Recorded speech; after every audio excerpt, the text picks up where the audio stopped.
কিন্তু ফাংচিনের সঙ্গে হাঁটতে হাঁটতে সুচিং মেয়েদের ড্রেস চেঞ্জিং রুমে সেখানেই যাচ্ছিল। কিন্তু তাংচি বলে, কি ব্যাপার, তুমি মেয়েদের রুমে কেন যাচ্ছ?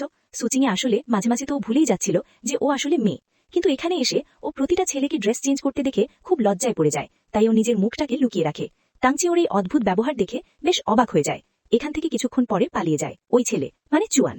এরপরে তাংচি বলে, ও এখানে কি খুঁজছিল, মানে এরম এরম কুয়ারে কেন হাঁটছিল? তাংচিও ওভাবে একটু হাঁটার চেষ্টা করে। এরপরে তাংচি বাহিরে বের হয়ে আসে, ফাংচিনের সঙ্গে কথা বলবে বলে। এবার চুয়ান ফাংচিন রূপে সেজে ওর সামনে এসেছে।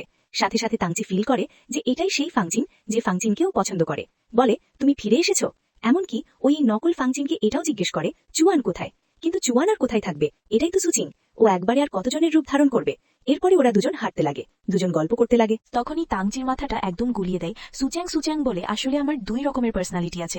আসলে আমি ফাংজিন, মাঝে মাঝে উইক হয়ে যাই আর মাঝে মাঝে স্ট্রং হয়ে যাই। আমাদেরকে সুচ্যাং রূপে দেখানো হচ্ছে, কিন্তু তাংচির চোখে কিন্তু ফাংজিন ছিল। ঠিক আছে, এটা কিন্তু একটু বুঝে নিবেন। যাই হোক, এখন ফাংজিন এটা বলে, আমি মূলত সেনকে শায়েস্তা করার জন্য আমার স্ট্রং পার্সোনালিটির জন্ম দিয়েছিলাম। এখন আমি সেনকে শায়েস্তা করে ফেলেছি, তাই আমি চাই যে আমার এই ডিসঅর্ডার মানে স্ট্রং পার্সোনালিটিটা আমি বাদ দিয়ে দিতে, আমি একদম পূর্ণ একটা উইক ফাংজিন হতে।